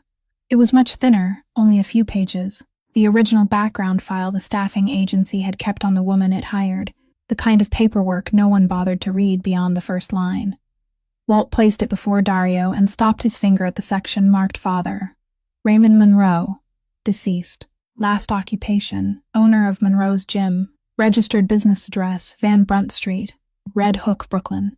The basement room became so silent that the cooling fans behind the wall of monitors could be heard. That name fell through 25 years like a stone dropping into a dry well. Coach Ray.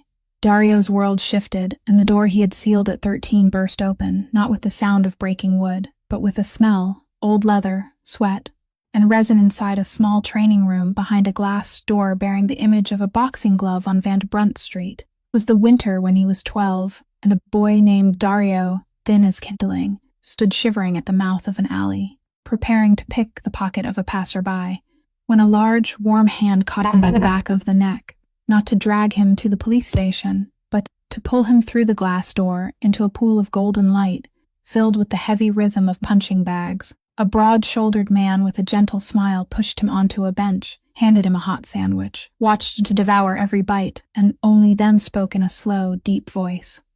"Do you want to learn how to make sure no one can ever bully you again?" Every afternoon for the next year, the boy returned, and the man wrapped his hands for him in the same unchanging ritual, twice around the wrist, 3 times crossing over the knuckles, tightened through every space between the fingers.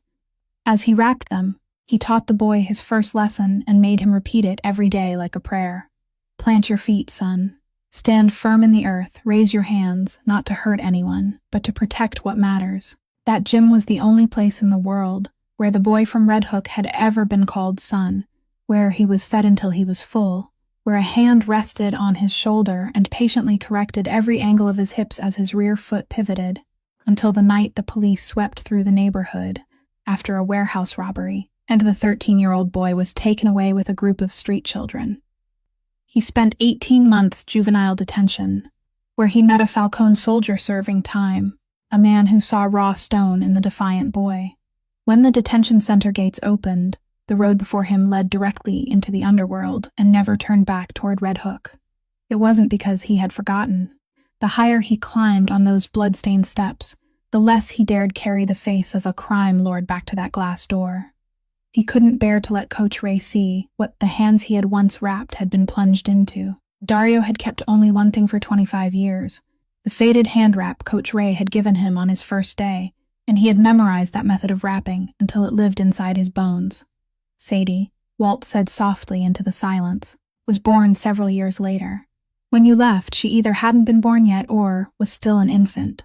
The two of you never met, but the same hand taught both of you the same punch. Dario Falcone sat in the basement of a $40 million estate, with both hands trembling for the first time in 20 years, understanding that the punch that had knocked him down in Harborview Park was Coach Ray's punch, turning to find him after 25 years, that the woman he was holding in the boathouse was the daughter of the only man who had ever treated him like a human being.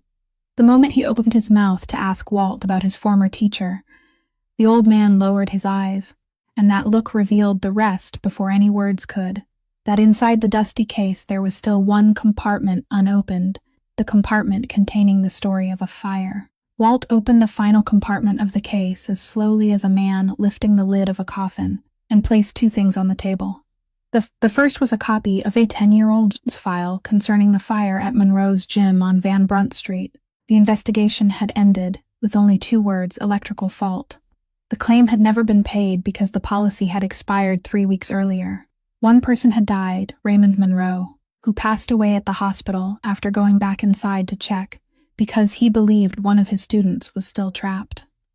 The second was a notarized statement dated the previous week, bearing the trembling signature of an old man who had once collected debts for a living and was now waiting to die of lung disease in a Nassau County nursing home, a man beside whom Walt had sat for an entire afternoon. His testimony placed the final pieces exactly where they belonged with a precision that chilled the bones.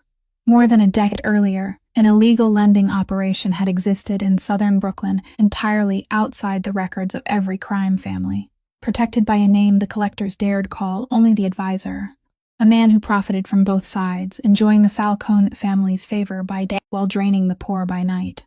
That winter, the owner of a small boxing gym on Van Brunt Street had borrowed money to keep offering free lessons to children from the Harbor district after his wife died, and left behind a mountain of medical bills. The man paid every cent of the brutal interest on time until he could no longer do it.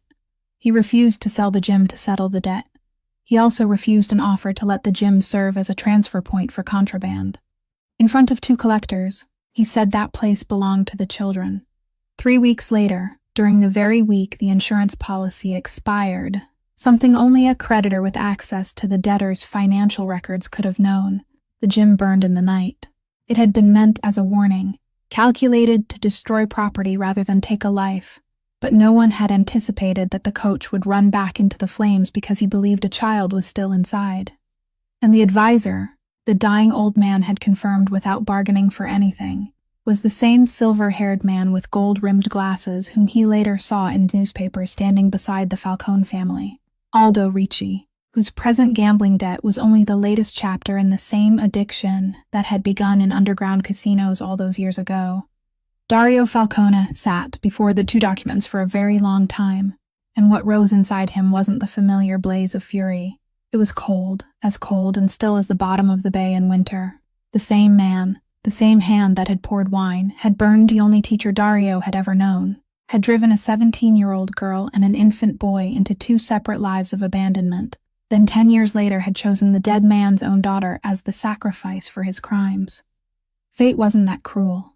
Only human beings could be that cruel. Dario rose, walked to the hidden safe behind the bookcase, turned the combination, and from the deepest compartment beneath documents worth an empire, removed something worth nothing at all, a strip of cotton hand wrap faded to the color of old ivory and softened by time, with 2 letters still visible in fading ink along the edge. RM. Late that afternoon, the guards at the boathouse received orders to return to the estate, and Sadie, who was standing beside the window watching the sunset spill across the bay, heard a key turn in the lock. The door opened, and Dario Falcone stepped inside alone, without bodyguards or files, his shirt sleeves only half rolled, as though he had abandoned everything in the middle of doing it just to come there. He stopped 3 steps away from her and did something she could never have expected. He extended one hand and placed the faded cloth wrap in her palm.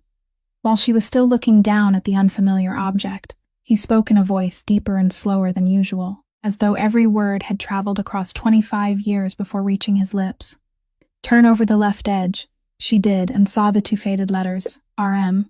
Her fingers became still, and he began to tell her everything from the beginning, without evasion. The starving 12-year-old boy at the mouth of an alley on Van Brunt Street, the large warm hand closing around the back of his neck, the sandwich, 1 year of being someone's son, twice around the wrist, 3 times over the knuckles, plant your feet, protect what matters, juvenile detention, the road that never turned back, and the cowardice that had kept him from returning for 25 years to stand before the glass door marked with a boxing glove. The more he spoke, the more motionless Sadie became, and the woman who hadn't shed a single tear before the file that condemned her, before the council demanding blood, or even before the weapons of 3 bodyguards in the park, began to cry. No sound escaped her.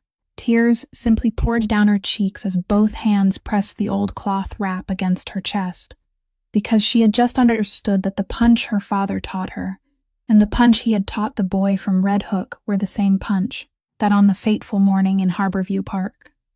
2 students, same teachers, had stood facing each other without knowing it, and that father was still protecting her from beyond the grave through the very man who had imprisoned her there. Then Dario told her the rest, about Aldo, the debt, the secret lending operation, and the fire.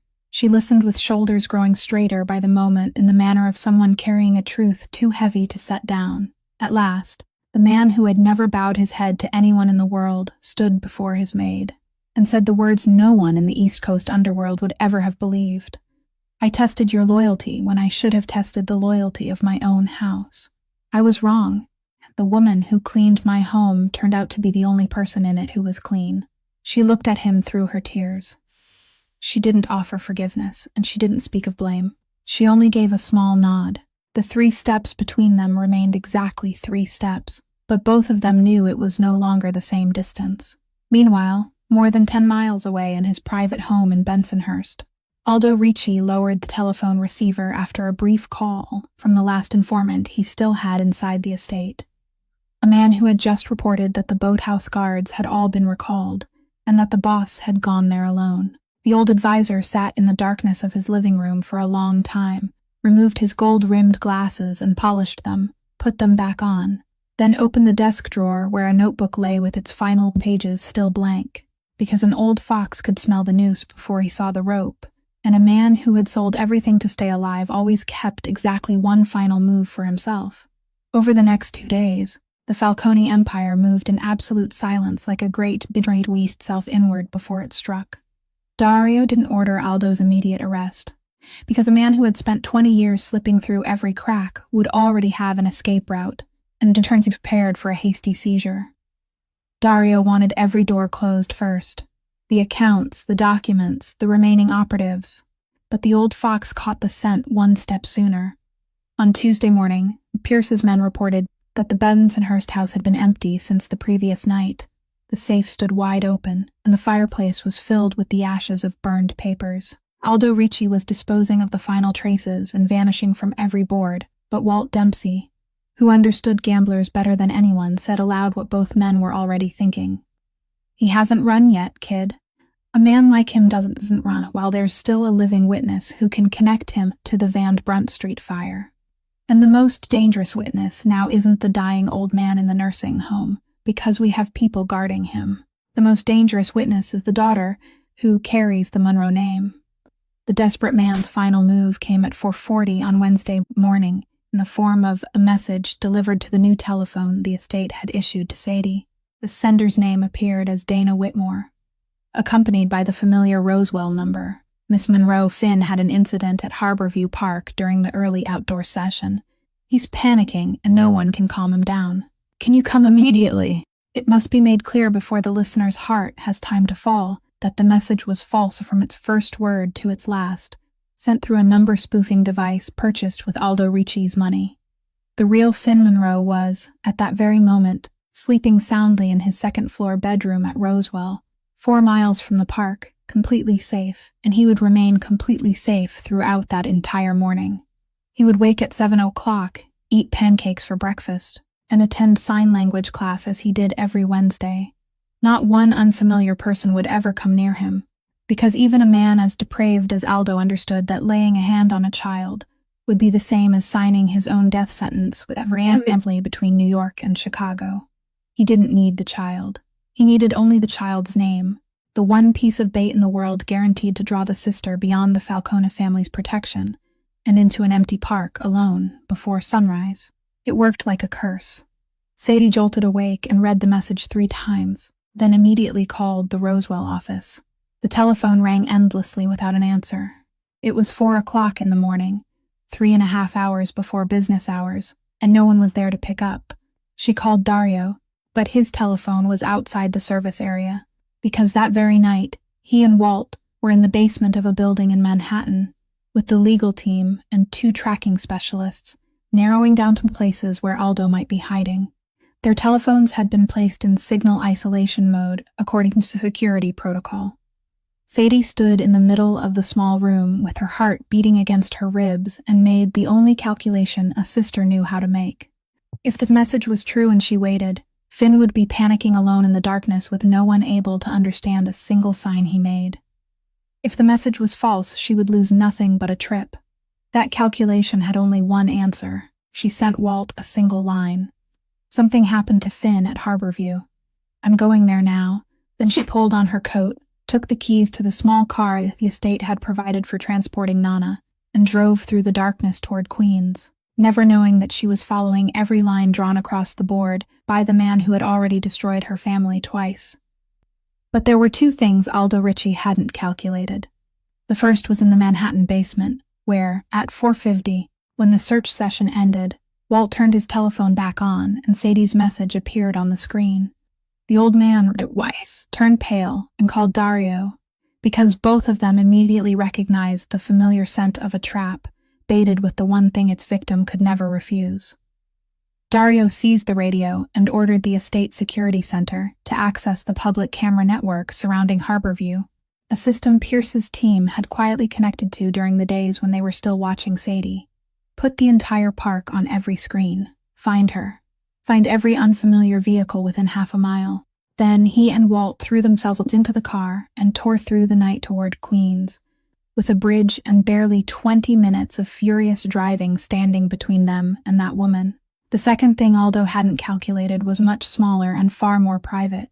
It rested inside Dario's coat pocket, a stack of paper cards worn soft at the corners that for the past 2 weeks, the most powerful man on Long Island had taken out beneath his desk lamp every sleepless night, practicing before a mirror the awkward movements of a killer's hands.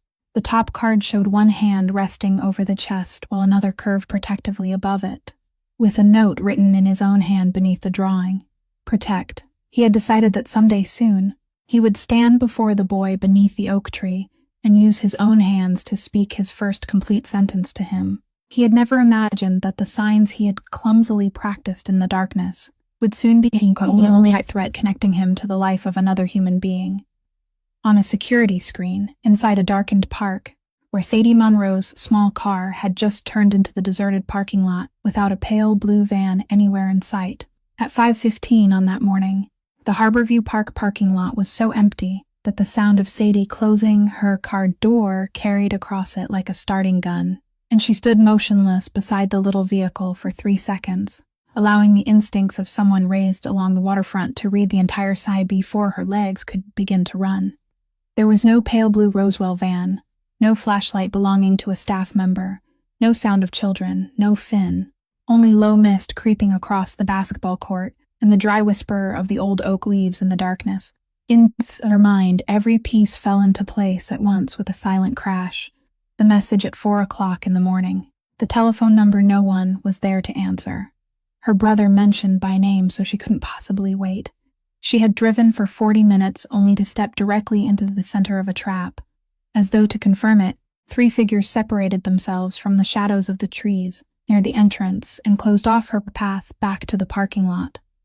2 were large men she had never seen before, and between them, walking slowly and calmly as though taking a morning stroll, was a silver-haired man in a wool coat, the streetlight flashing across his gold-rimmed glasses. Aldo Ritchie. She recognized him immediately, even though she had seen him only a few times from a distance inside the estate, and he spoke first in a voice so gentle that it chilled the blood. "Miss Monroe, you've made things very difficult for me. You were supposed to disappear during the summer, quietly and neatly, but you insisted on surviving." Sadie took 1 step backward, then another, but not toward the car. She knew she wouldn't have time to open the door. Instead, she moved diagonally toward the corner of the basketball court, a place whose every detail she had memorized during hundreds of mornings spent waiting for Finn, including the position of the tall steel pole at the edge of the court and the black glass eye of the city security camera mounted at its top. She began speaking loudly and rapidly, buying time with the truth of her fear. "You planted the recorder in my room. You're the one who sold information to the Verano family. You need me dead because I'm Ray Monroe's daughter, don't you?" Each question gained her several more seconds and drew the 3 shadows several steps closer, exactly toward the corner of the court where she wanted them. When her back touched the steel fence and she stood fully within the camera's view, Sadie Monroe did something none of the 3 men closing around her could understand. She raised both hands to chest level and began speaking in the second language of her life, using movements that were large, slow, and unmistakably clear, directed straight toward the camera. "Basketball court, southeast corner, 3 men, armed, don't come through the main entrance." Across the city, inside the Falcone Estate Security Center, where every screen had been switched to Harborview 20 minutes earlier. Dario Falcone was leaning over a technician's shoulder when he suddenly shot to his feet so violently that his chair toppled behind him. Because on the main monitor, that woman was speaking to him through the signs he had clumsily taught himself every night for the past 2 weeks beneath the light of Ida's desk lamp. He understood the number 3. He understood the sign for location. He understood the hand cutting sharply across the air to mean no, to mean don't. He roared into the radio to the 2 vehicles tearing down the highway behind him and to Pierce's team approaching from the north. Southeast corner of the basketball court. 3 men. Come in from the rear. Then the entire security room held its breath as the language once laid across a council table as evidence of betrayal became the lifeline saving the person who spoke it. On the basketball court, Aldo Ricci watched those strange movements and, for the first time that morning, the old fox's composure cracked. He didn't understand what she was doing, and a man who could survive by knowing everything couldn't tolerate anything he didn't understand. He jerked his head in command, and the larger man charged toward her to end it, but the world had never taught him what a coach on Van Brunt Street had taught 2 students born a generation apart. Never rush directly at someone whose feet are planted too firmly. Sadie saw him coming, and her body did what it had been trained to do. Her left foot planted forward, her right foot anchored behind her, her hips turned, her shoulder followed. Her right fist traveled the shortest possible distance between 2 points and struck exactly where it needed to strike. The large man collapsed onto the court like a punching bag whose rope had been cut, and the storyteller asks to pause for only 1 heartbeat to say this. The punch that opened our story struck the wrong man, a decent man wearing the mask of a villain. This punch, the very same punch, struck a villain who had worn the mask of a decent man for 20 years. The second attacker stopped in the middle of his charge as engines roared from 3 directions, and headlights flooded the entire court with white light. Pierce's men poured in through the rear entrance exactly as Sadie's signs had instructed, and among the black-clad figures were agents wearing jackets marked with 3 golden letters. Men no one in the Falcone family had summoned, but Walt Dempsey had, through a single call to Special Agent Merrick from the highway and 1 brief message. If you want the real rat, he's at Harborview this morning. Aldo Ricci stood frozen as the circle closed around him, searching for an opening that didn't exist, and then he saw Dario Falcone step out of the car that had just skidded across the grass. Dario walked straight toward him through the glare of the headlights, and the old fox played his final card. He spread both arms and summoned the gentle voice with which he had poured wine for 20 years. Kid, let me explain. This is a misunderstanding. We're family. We can settle this our own way. Everyone in the park, every agent, and Sadie herself, saw Dario's hand tighten into a fist. They watched him stop before the man who had burned his teacher and nearly murdered the woman who had become the most important person in his life. Close enough that they could hear each other breathe. Then they watched that fist slowly open. Dario Falcone turned towards Special Agent Merrick and spoke words no crime lord on the East Coast had ever spoken. This man belongs to you. And inside my car is a file concerning a fatal arson in Red Hook 10 years ago. Unless I'm mistaken, that charge has no statute of limitations in New York State. In the weeks that followed, justice moved in its own slow but crushing way.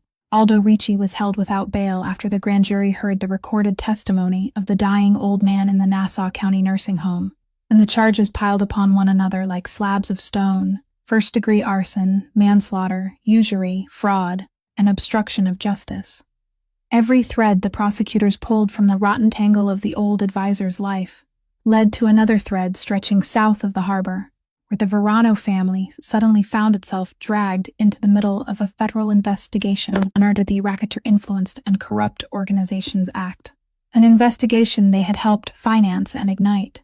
Names were subpoenaed, accounts were frozen, and after 7 years of coming away empty-handed, Special Agent Merrick finally had the case that would define his career, though he understood perfectly well, and perhaps accepted with a faint crooked smile, that the man who had delivered his prey was the same man he had once sworn he would place in handcuffs.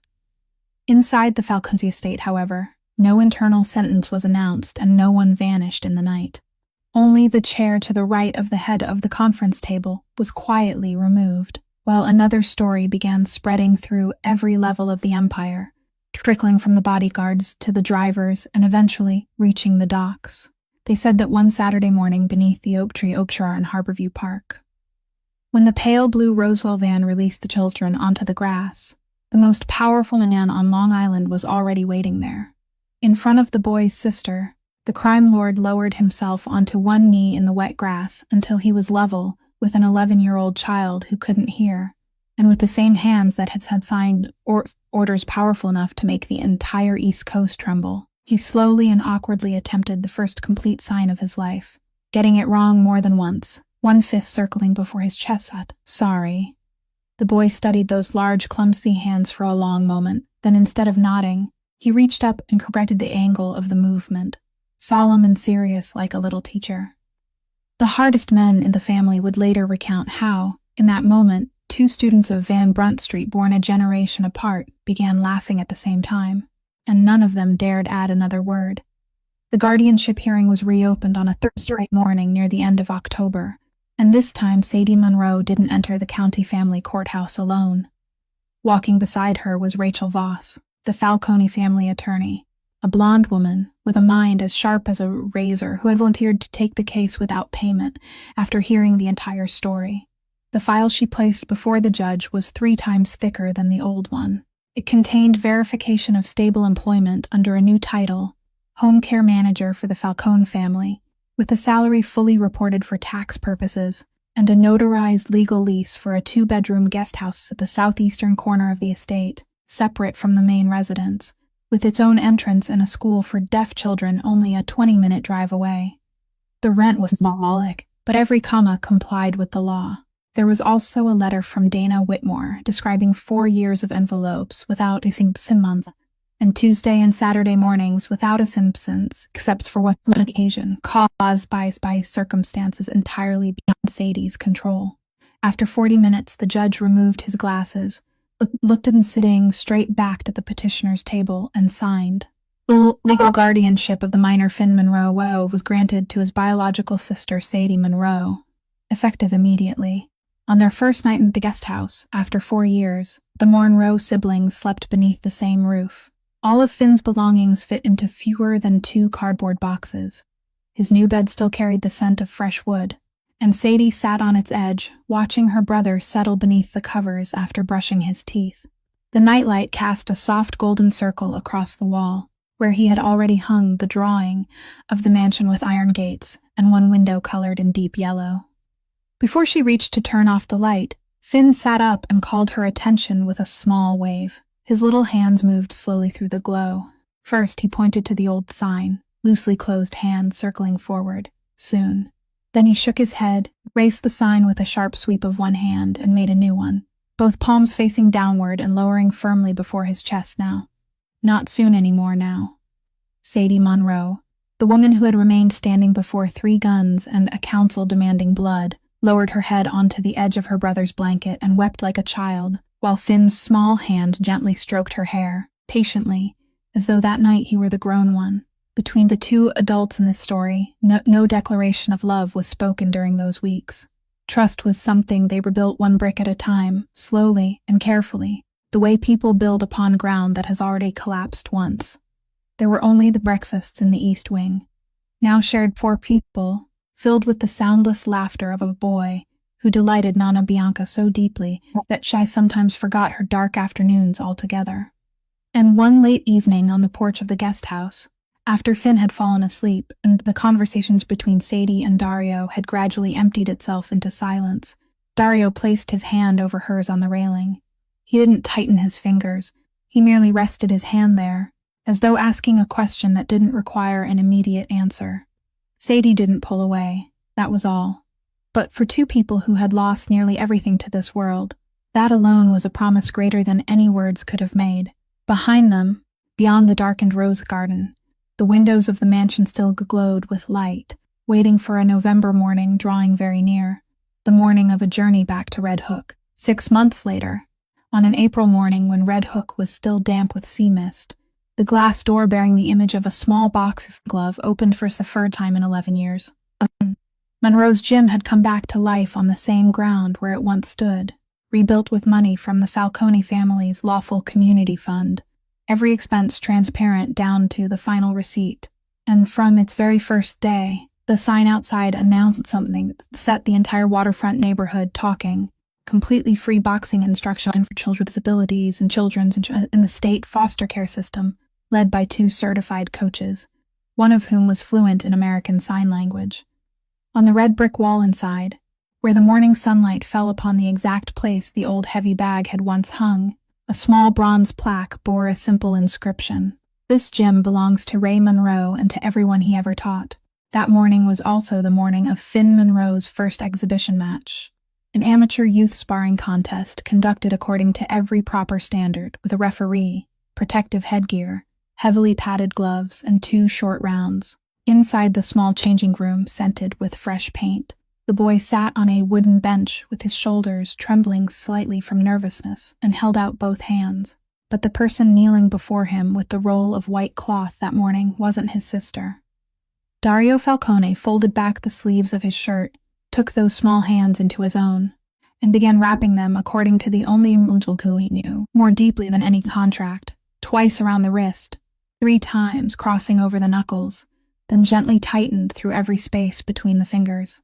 As he worked, he looked up so the boy could read his lips and see the signs that had now become far more practiced. Plant your feet, protect your face, protect what matters. Sadie Monroe stood silently in the doorway of the changing room, with one hand resting over her chest, watching a sight that left her unable to speak, because she was seeing something no ordinary eye could see. Her father's hands were living again inside the hands of this man. A method of wrapping passed through 3 generations, from the coach on Van Brunt Street to the starving boy of 25 years earlier, and now to the youngest son of that very coach, as though some forms of goodness in this world never truly died, but merely rested in silence until someone was ready to pass them on. The match was brief and beautiful, like a lesson learned by heart. During the first round, Finn remained cautious behind his guard and took one clean touch that made the small audience hold its breath, but the boy didn't panic. He stepped back, planted his feet again exactly as he had been taught 1,000 times beneath the oak tree, and in the second round, when his opponent rushed forward once more, Finn turned his hips and delivered one clean right straight into the scoring pad on the other boy's chest. It earned a perfect point. The referee counted it, the whistle sounded, and Finn's small arm was raised amid the applause filling the room. In that moment, the boy didn't jump with excitement as other children might have done. He turned toward the corner of the ring, searching for his sister, who stood beside the man in the black shirt. 3 pairs of eyes met through the ropes. Sadie placed one hand over her heart. Dario gave the slight nod. Finn raised his gloved fist and touched it to the left side of his chest. What mattered was still being protected inside all 3 of them.